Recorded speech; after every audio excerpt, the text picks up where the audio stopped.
God, lead me to the path that you chose for me. You are here because something inside you is no longer satisfied with surface answers. You have reached a point where motivation is not enough, logic feels limited, and even your prayers feel heavier than before. You wake up, move through your routine, make decisions, and yet there is a quiet question following you everywhere. Is this really the path meant for me? You may look fine to others, but inside you sense a misalignment that words struggle to explain. This is not rebellion. This is not doubt. This is awareness awakening. When the noise of life begins to lose its power, when distractions stop numbing the heart, that is when you finally hear me clearly. I do not shout. I do not compete with chaos. I wait for you to notice the weight you have been carrying alone. You have been asking for direction. But deeper than that, you have been asking for relief from the pressure of having to decide everything by yourself. Many people want guidance, but they still want control.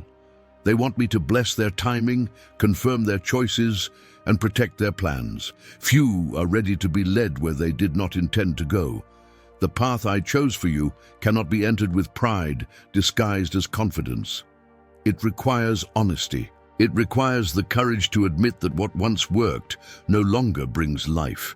You have not failed because you feel uncertain. You have grown. Growth often begins with dissatisfaction, not with clarity. When the old road stops making sense, it is because you were never meant to stay there forever. I see your exhaustion. Not physical tiredness, but the fatigue of always trying to get it right, of weighing every option, of fearing the consequences of missing my will. Hear this clearly. You cannot miss what I am actively guiding. My will is not a fragile line you accidentally step outside of. It is a living relationship. I guide those who listen, even when they are unsure. Especially when they are unsure. The confusion you feel is not the absence of my presence. It is the moment I am asking you to slow down and trust me beyond your understanding. Stay here with me. Do not rush ahead looking for answers yet. Let your heart settle. What you are about to hear is not a formula. It is not a shortcut. It is an invitation to stop striving and start walking with me. The path ahead will not flatter your ego, but it will heal your soul. If you are willing to listen, I will lead you step by step. When God interrupts your certainty. There was a time when you were sure about the decision, the direction, the timing. You called it faith, but deep down it was built on predictability. You had reasons, confirmations, logic that made sense. Then something shifted. The peace you relied on faded. The excitement turned into pressure. What once energized you began to drain you. This is the moment many people panic because certainty feels like safety. When it breaks, fear rushes in. But listen carefully. I do not interrupt your certainty to confuse you. I interrupt it because certainty can silence dependence. When you believe you already know the way, you stop asking me to lead. I allow certainty to break when it becomes a substitute for trust. You trusted the plan more than the voice that gave it to you. You trusted the structure more than the relationship. That is not sin. That is human. But I love you too much to let you walk confidently in the wrong direction just because it feels familiar. When I disrupt your confidence, it is not rejection. It is correction wrapped in mercy. I am not removing peace to punish you. I am removing false peace to give you real alignment. Discomfort is often the first language I use to redirect. Not pain that destroys, but tension that awakens. A restlessness that refuses to be ignored. A quiet resistance in your spirit when you try to move forward as planned. You keep asking why things feel harder, why clarity disappeared, why certainty dissolved. The answer is simple. You are no longer meant to rely on what once carried you. I'm inviting you to walk closer, not faster. Do not mistake uncertainty for abandonment. When the fog appears, it is because you are being asked to slow down and listen differently. I guide differently at deeper levels. Early on, I guide with enthusiasm. Later, I guide with surrender. You cannot carry old confidence into new calling. Something must be released for something greater to be revealed. This is why your certainty was interrupted. Not to stop you, but to reposition you. If you are willing to admit you do not know, you are closer to the right path than you think. I do not need you to be confident. I need you to be available. The path I chose for you begins where your certainty ends, and trust takes its first real step. The path you chose versus the path that calls you. There is a difference between choosing a path and being called into one, and most people confuse the two. The path you chose usually made sense. It matched your skills, your history, your expectations, and often the expectations of others. It felt responsible. It felt logical. It felt safe enough to justify staying. But the path that calls you does not argue with logic, it disturbs it. It does not shout, it pulls. You feel it when you try to ignore it and cannot. You feel it when success no longer satisfies you the way it should. You feel it when progress still leaves you restless. This calling is not dramatic, but it is persistent. It returns when the noise quiets down. The path you chose often comes from fear disguised as wisdom. Fear of disappointing others, fear of starting again, fear of losing control, fear of uncertainty. None of these fears make you weak, but they can make you settle. Calling, on the other hand, rarely flatters fear. It asks you to trust beyond evidence. It invites you into growth that costs something real. That is why many people stay where they are comfortable and call it peace, even when their spirit feels numb. Comfort can feel holy when you are afraid of change. You may say you prayed before choosing your path, and you did, but prayer does not always mean surrender. Sometimes prayer is negotiation. You asked me to bless what you had already decided. You asked for confirmation, not direction, and I was patient. I allowed you to walk it long enough to learn what it could give and what it never could. Now you are beginning to sense the difference. The path you chose demands constant effort to maintain. The path that calls you demands trust, but it gives life in return. Calling does not remove responsibility, but it removes striving. You no longer wake up trying to convince yourself you are where you should be. You may still feel fear, but it is accompanied by meaning. The resistance you feel now is not laziness. It is your spirit refusing to stay where it has outgrown. When something inside you says there must be more than this, that voice is not ambition, it is alignment knocking. Do not shame yourself for choosing the path you are on. It taught you discipline, patience, resilience. But do not ignore the call just because it threatens what you built. I do not waste seasons, even detours carry preparation. Yet staying too long can turn preparation into delay. The call does not come when you are ready. It comes when you are willing. You will know the difference between the path you chose and the path that calls you by what it produces in you. One feeds your image. The other feeds your soul. One asks you to perform. The other asks you to trust. I am not asking you to jump blindly. I am asking you to listen honestly. The call you feel is not confusion. It is direction taking shape. Why God speaks through discomfort first. Discomfort is not something you naturally associate with guidance, yet it is often the first way I speak when words would be ignored. Comfort keeps you still. Discomfort moves you. When everything feels fine, you rarely question direction. You settle into rhythm, routine, and familiarity, calling it stability. But growth does not begin in comfort. It begins when something inside you no longer fits the shape of your life. That tension you feel is not random. It is intentional. It is me pressing gently against what has become too small for who you are becoming. You keep asking for peace as proof of direction, but peace without truth can become stagnation. Sometimes I remove comfort to reveal truth, not to harm you, but to wake you. Discomfort exposes what you have been tolerating instead of trusting. It reveals where you are relying on habit instead of listening for my voice. When I speak through discomfort, it is because certainty has failed and clarity would be wasted. You would hear it, nod, and continue as before. So I speak in a way that forces attention. This discomfort does not come as chaos. It comes as quiet resistance. You try to move forward, but your spirit hesitates. You repeat the same steps, but your heart feels heavy. You accomplish things, yet joy feels distant. This is not laziness. This is discernment awakening. When you are misaligned, even good things feel draining. When you are aligned, even hard things feel meaningful. Discomfort is the contrast that teaches you the difference. Do not rush to escape this feeling. Many people numb it with busyness, distractions, or spiritual language. They call it spiritual warfare when it is actually spiritual invitation. I am not asking you to endure discomfort forever. I'm asking you to listen to what it is pointing toward. Every unease carries information. It asks questions you have been avoiding. Why am I here? Why am I doing this? Who am I becoming by staying?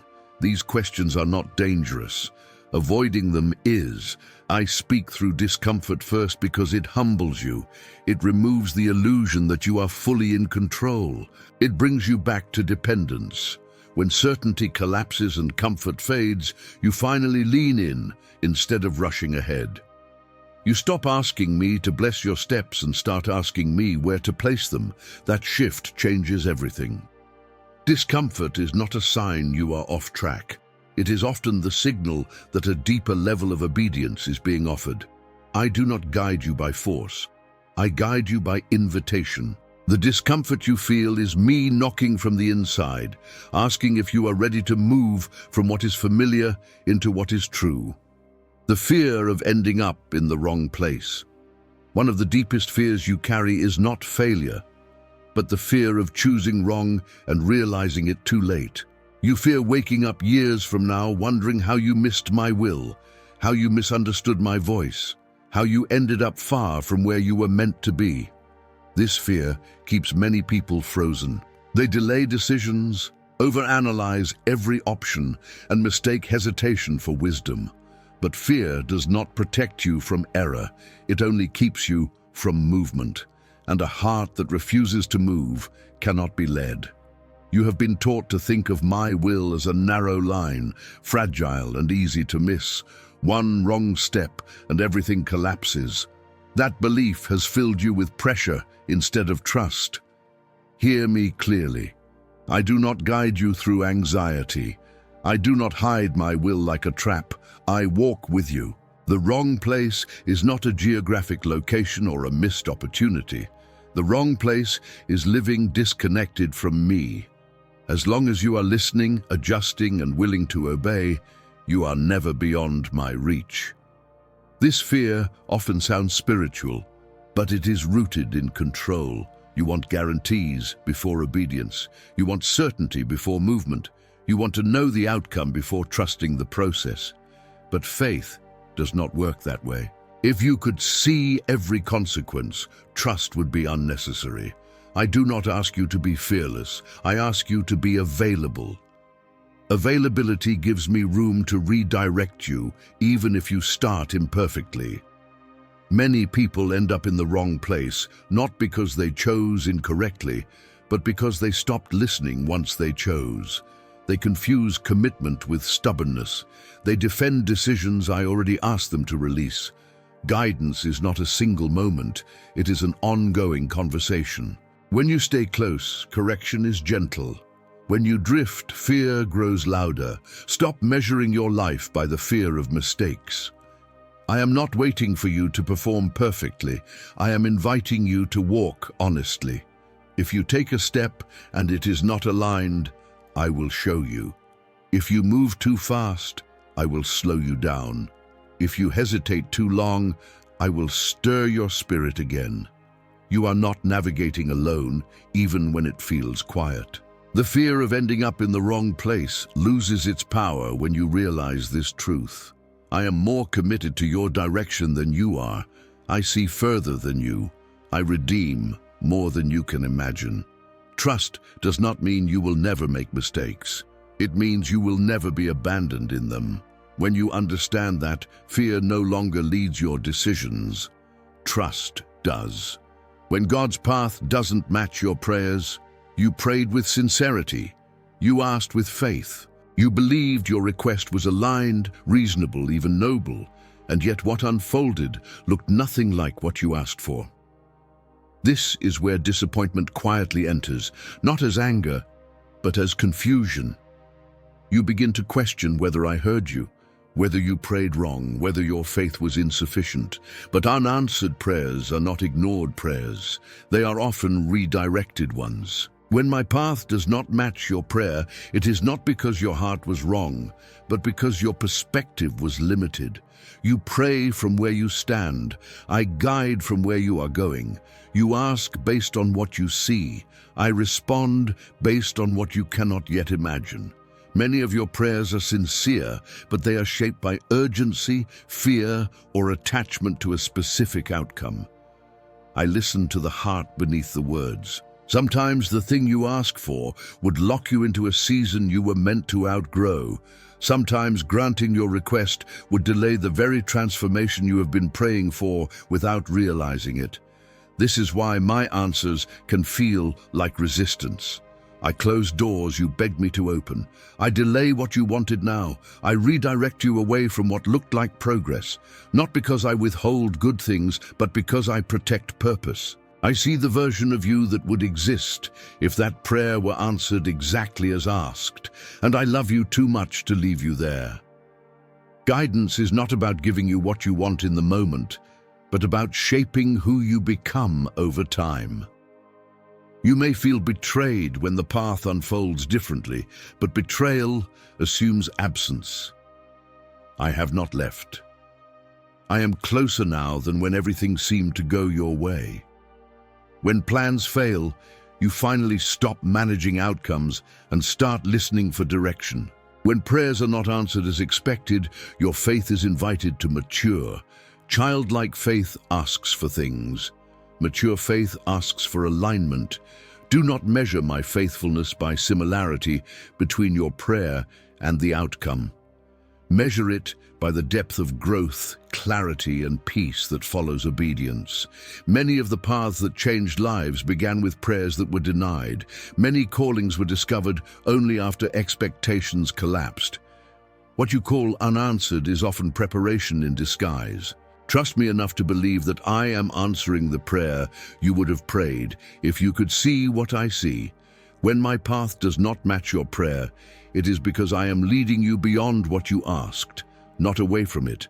Stay open, stay listening.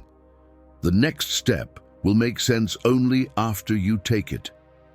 The silence that shapes discernment. Silence unsettles you more than denial. When I say no, at least you know where you stand. When I say wait, you have something to hold on to. But when there is silence, your mind fills the space with doubt, assumptions, and fear. You wonder if you missed something, if you did something wrong, if my presence has withdrawn. Yet silence is not absence. Silence is where discernment is trained. I speak less when I want you to listen more deeply, not just for answers, but for alignment. You are used to direction coming through clarity, but clarity without maturity creates dependence. If I explained everything, you would follow instructions instead of learning my ways. Silence stretches your perception. It teaches you to recognize what is consistent with my character rather than what simply feels urgent. In silence, you begin to notice what moves you away from peace and what draws you closer to truth. Discernment is not developed through information, but through intimacy. During silence, distractions lose their power. The noise you once tolerated becomes unbearable. The motivations you once justified are exposed. This is not punishment, this is refinement. Silence strips away external confirmation so that internal conviction can grow. When you no longer hear me clearly, you stop leaning on signs and start paying attention to direction forming within you. You begin to recognize my guidance, not as a voice you chase, but as a presence that shapes your decisions. Many people abandon the path in silence because they assume nothing is happening. In reality, silence is where the deepest work occurs. Roots grow in darkness. Strength is formed away from visibility. If I spoke constantly, you would never develop confidence in my nearness. Silence teaches you to trust my character even when my voice is quiet. Do not rush to fill the silence with movement. Stillness is not wasted time. It is alignment time. When you learn to stay instead of escape, you gain discernment that cannot be shaken by pressure or urgency. Silence is not the end of guidance. It is the training ground for it. When I speak again, and I will, you will recognize it more clearly than before. Not because the words are louder, but because your heart has learned how to listen. How God uses delays to rewrite your desires. Delays frustrate you because they feel like wasted time, like progress has been suspended while everyone else keeps moving. You replay timelines in your mind, comparing where you thought you would be to where you are now. You ask why things are taking so long, why doors remain closed, why momentum disappeared just when you felt ready. But delays are not empty spaces. They are deliberate seasons where your desires are being reshaped, not denied. I delay not because I'm slow, but because I'm precise. If I gave you what you wanted the moment you asked, you would receive it with the wrong expectations and carry it with the wrong heart. Some desires feel holy because they are sincere, but sincerity does not mean readiness. In delay, I separate what you truly want from what you thought you needed. I expose attachments you were unaware of. I soften ambitions that would harden you. I refine motivations that would eventually exhaust you. Delay is not about time. It is about transformation. You think you are waiting for circumstances to change, but I am waiting for alignment to deepen. While you measure progress by visible movement, I measure it by internal shifts. Notice how certain desires have lost their urgency. Notice how some goals no longer excite you the way they once did. This is not loss, this is recalibration. I am not removing desire, I am purifying it. What remains after delay is what can be trusted. Delay also teaches you how to want differently. Early on, you wanted outcomes. Now you want peace, you wanted speed. Now you want clarity, you wanted control. Now you want guidance. This evolution did not happen by accident. It happened because delay slowed you down enough to hear your own heart change. If I moved too quickly, you would miss that shift and carry old desires into new seasons where they no longer belong. Many people interpret delay as rejection and walk away too soon. They abandon the process just before alignment is complete.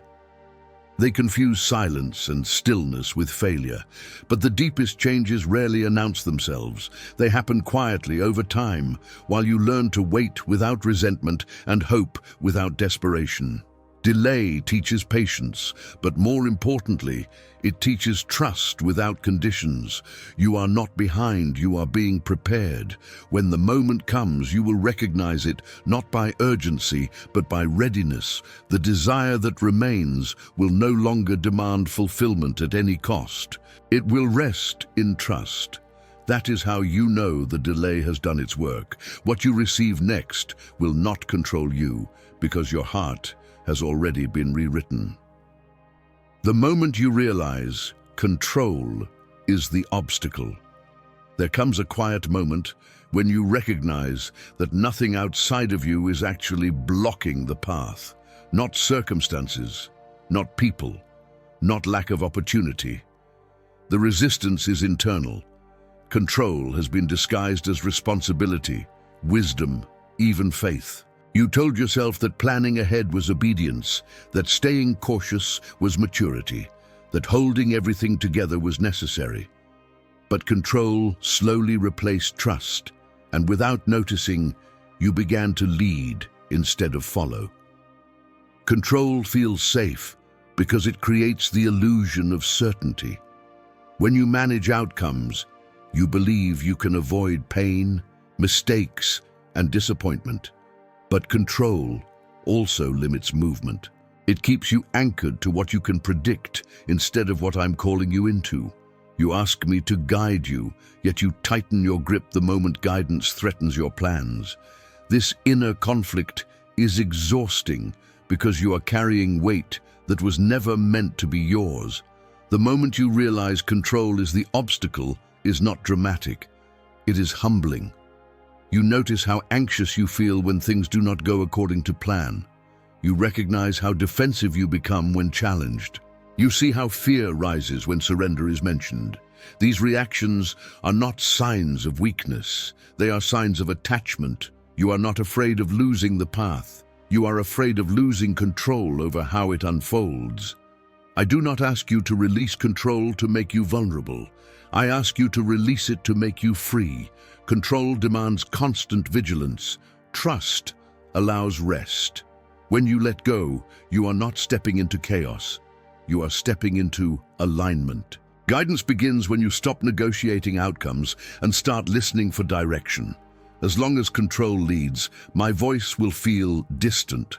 Not because I'm silent, but because you are not available. Surrender does not mean passivity. It means responsiveness. You still move, decide, and act, but you do so with open hands. You allow me to interrupt, redirect, and adjust your course without resistance. When control loosens, clarity does not always increase immediately, but peace does. And peace is the foundation that allows you to walk forward without needing every answer. You will know you are releasing control when obedience becomes lighter. When you stop forcing doors and start noticing which ones open without strain. When you no longer measure success by how much you manage, but by how closely you stay aligned. Control may have helped you survive. Trust will help you move forward. Why God's path often feels lonely at first. Loneliness surprises you when you choose obedience. You expected resistance from the outside, but what unsettles you most is the quiet distance that forms between you and people who once walked closely with you. Conversations feel different. Priorities no longer align. You are not rejected, yet you are no longer fully understood. This loneliness is not punishment. It is transition. When direction changes, alignment must follow, and alignment often requires separation before connection is restored. When I call you forward, I do not always move everyone with you. Some relationships are meant to support you for a season, not for every step. That does not make them wrong. It makes them complete.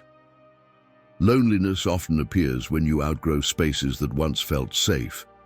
The discomfort comes from standing between what was familiar and what has not yet formed. You are no longer who you were, but you have not yet fully arrived where you are going. This season feels isolating because external affirmation decreases. You no longer receive the same encouragement, approval, or agreement. Without realizing it, you were drawing confidence from alignment with others instead of intimacy with me. Loneliness removes those supports so that dependence can shift, not away from people, but toward purpose. When voices grow quieter, my voice becomes clearer, not because it gets louder, but because it is no longer competing. Many people abandon the path here. They mistake loneliness for error and retreat to what feels comfortable. They return to environments where they are affirmed, even if those places no longer help them grow. But loneliness is not a signal to turn back. It is confirmation that you are moving beyond imitation into authenticity. You are no longer following patterns. You are being formed. This loneliness also prepares you for future connection. It refines discernment. It teaches you to recognize relationships that align with where you are going, not just where you have been. When you learn to walk with me alone, you are no longer dependent on constant agreement. You can love others without needing their validation. That maturity changes how you relate to everyone. You are not abandoned in this season. You are being repositioned. Loneliness is temporary, but alignment is lasting. When the right connections come, they will not pull you backward or slow you down. They will walk with you without confusion. Until then, do not fill the silence with noise. Walk with me. The path may feel lonely now, but it is leading you toward deeper belonging than you have known before. The inner witness that confirms God's direction.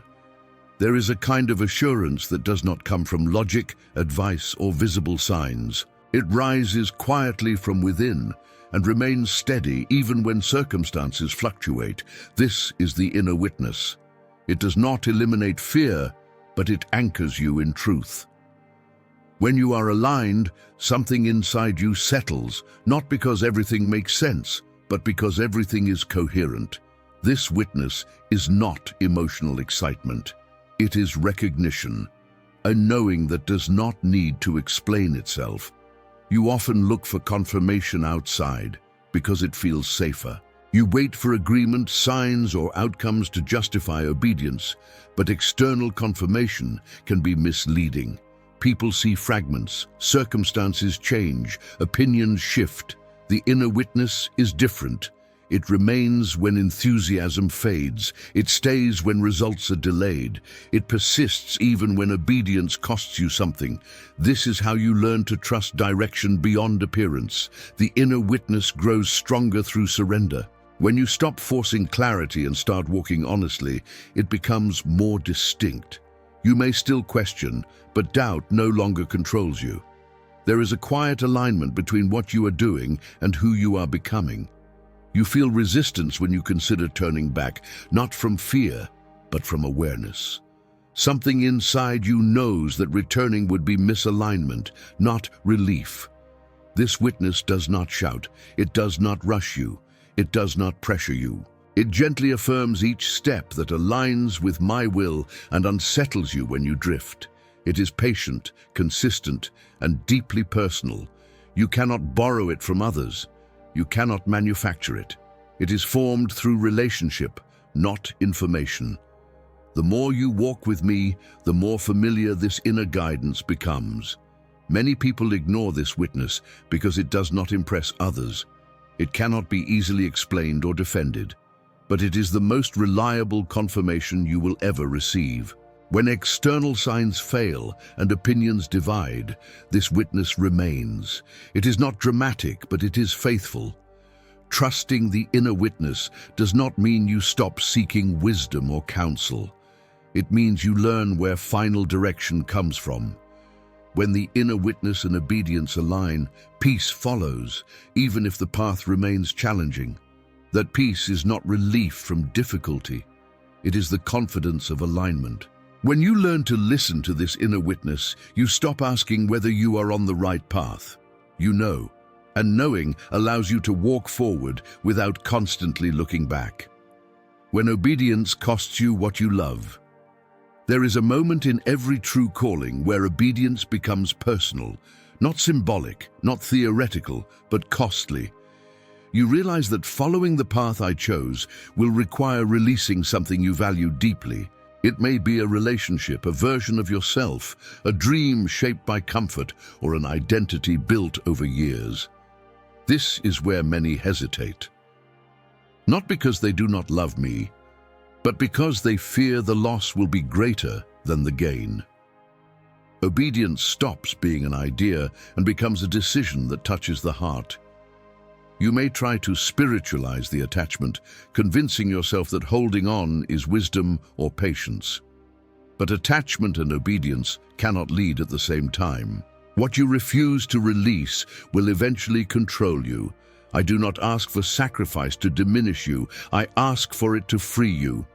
The things you love are not wrong, but some of them cannot come with you into the next season, not because they are bad, but because they no longer fit the direction you are being led. This cost reveals what you trust most. When obedience threatens what you love, you discover whether your faith is conditional or surrendered. Conditional faith follows as long as nothing is taken. Surrendered faith follows even when it hurts. I am not testing your loyalty. I am protecting your future. Holding on may feel safe now, but it may also anchor you to a season that is ending. Loss feels final when you are standing in it, but obedience reframes loss as transition. What you release in obedience is never wasted. It either returns in a purified form or makes room for something more aligned. But if you cling, you never experience what could have come through surrender. Obedience hurts most right before alignment deepens. Do not confuse sacrifice with abandonment. I am not taking something because I am distant. I am inviting you to trust me with what matters most. When obedience costs you what you love, it reveals whether your faith is rooted in outcomes or in relationship. And relationship always leads to life, even when the path passes through loss. The difference between moving fast and moving right. Speed often feels like progress. When things move quickly, you feel productive, validated, alive. You assume momentum means approval. But movement is not the same as direction, and speed does not equal alignment. Many people move fast because they are afraid of stillness. Stillness forces reflection. It exposes motives. It removes distractions. So they rush, calling urgency obedience, when in reality it is avoidance. Moving right requires courage because it demands patience, and patience confronts what speed hides. When you move fast, you rely on adrenaline and impulse. When you move right, you rely on discernment. Fast decisions are driven by pressure, comparison, or fear of missing out. Right decisions are shaped by listening, timing, and trust. The path I chose for you is not in competition with anyone else's timeline. You are not late because others are ahead. You are not behind because progress looks slow. You are being led at the pace that keeps your heart aligned, not impressed. Moving fast can produce visible results quickly, but those results often demand constant maintenance. You must keep pushing, proving, and protecting what was built in haste. Moving right may feel slow, but it produces stability. What is built in alignment does not require constant striving to survive. It stands because it was placed correctly, not because it was forced. You have felt this difference before. When you rushed, anxiety followed. When you waited, clarity increased. When you forced, resistance grew. When you trusted, peace remained. These patterns are not coincidences, they are signals. I am not asking you to stop moving. I am asking you to stop outrunning discernment. Direction is lost when speed becomes the goal.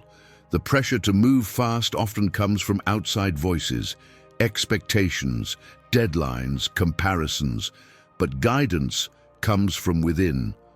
When you slow down enough to listen, you realize that right timing carries a different weight. It feels grounded, it feels honest, it feels sustainable.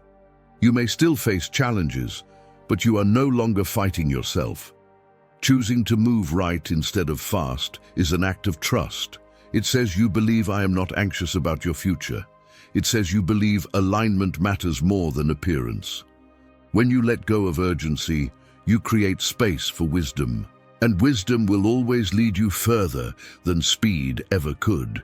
How God prepares the path while you walk it. You often wait to move because you want reassurance that everything is ready ahead of you. You want clarity before commitment, provision before obedience, certainty before trust. But the path I chose for you does not unfold all at once. It reveals itself as you walk. Preparation happens in motion, not in stillness. If everything were visible from the start, faith would be unnecessary and trust would be replaced by calculation. I prepare the path while you are walking it because dependence grows through obedience. When you take the first step without guarantees, you create space for provision to appear at the right moment. You are not meant to carry everything at once. You are meant to receive what you need when you need it. This teaches you to rely on my presence, not on stored certainty. Every step becomes a conversation, not a conclusion. You may feel unprepared because you are measuring readiness by skill or experience, but readiness in my kingdom is measured by willingness. You grow into the path as you walk it. Strength develops under weight. Wisdom forms under responsibility. Confidence rises through obedience, not before it. If you waited until you felt fully prepared, you would never begin. I do not call the equipped. I equip those who respond. As you walk, doors open that you could not see from a distance. Connections form, resources appear, insight deepens. None of this happens in advance because it would feed control instead of trust. Preparation unfolds in real time. What looks risky from where you stand becomes obvious once you move. You discover that I was already working ahead of you, aligning details you could not orchestrate. Fear tells you to wait until everything is safe. Faith tells you to move while staying attentive. I do not ask you to walk blindly. I ask you to walk attentively. Paying attention to each step keeps you flexible. When you walk with me, redirection is gentle. Adjustment is constant. Nothing is wasted. You are not behind because you do not see the whole path. You are exactly where you need to be to learn how to trust me step by step. The preparation you seek is not missing. It is unfolding beneath your feet. Walk forward. I am already there. The peace that only comes after surrender. You searched for peace in answers, in plans, in certainty, in control. You believed peace would arrive once everything made sense. Once decisions were finalized, once the future felt predictable. But peace does not come from understanding the path. It comes from releasing the need to understand it. True peace is not the absence of questions, it is the presence of trust. And that kind of peace only appears after surrender. Before surrender, peace is fragile.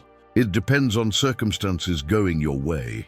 It fades when plans change. It disappears when uncertainty rises. But after surrender, peace becomes rooted. It remains even when the path is narrow, even when outcomes are unclear, even when obedience costs you comfort. This peace is not emotional relief. It is alignment. It is the quiet confidence of knowing you are no longer fighting the direction of your life. Surrender is often misunderstood as weakness, as giving up, as losing agency. In truth, surrender is clarity. It is the moment you stop resisting what you already know. The moment you release the internal argument. The moment you say yes without conditions. That yes shifts something deep within you. The noise settles. The anxiety loosens its grip. Not because everything is solved, but because the struggle against guidance ends. This peace does not arrive loudly. It does not rush in. It settles slowly, like breath returning after tension. You notice you are no longer rehearsing worst-case scenarios. You stop defending your decisions to yourself. You begin to move forward without the constant need for reassurance. This peace becomes a companion, not a reward. It walks with you, steady and quiet. Many people chase peace by trying to control outcomes. They think surrender will increase anxiety. In reality, control is the source of unrest. Surrender removes the burden of outcome management. It frees you to focus on obedience instead of results. When you surrender, you're no longer responsible for where the path leads. You are only responsible for walking it faithfully. This peace is not temporary. It deepens with each step taken in trust. It becomes the signal you follow when everything else is uncertain. Once you experience peace after surrender, you no longer confuse it with comfort or ease. You recognize it as alignment with my will. Do not be afraid of surrender. It is not the end of your freedom. It is the beginning of rest. God, I will walk the path you chose. This is the moment where everything becomes simple, not easy, but clear. You stop asking for more explanations and start offering yourself fully. You no longer pray to feel safe. You pray to be led. You are done negotiating outcomes, timelines, and conditions. You are done asking me to adjust to your plans. Instead, you stand here with open hands and an honest heart and say what changes everything. God, I will walk the path you chose, even if I do not understand it yet. This declaration is not emotional. It is relational. It is not made in excitement, but in truth. You have seen what control produces. You have felt the weight of fear, delay, confusion, and striving. You have learned that certainty does not save you and speed does not fulfill you. Now you choose trust, not because everything is clear, but because you have discovered who is leading you. You are no longer trying to get ahead of me or protect yourself from me. You are choosing to walk with me. When you make this declaration, something shifts inside you. The pressure to figure everything out releases. The obsession with outcomes loosens. You stop asking if you are doing enough and start focusing on staying aligned. This does not remove challenges. It removes resistance. You are no longer fighting the process. You are cooperating with it.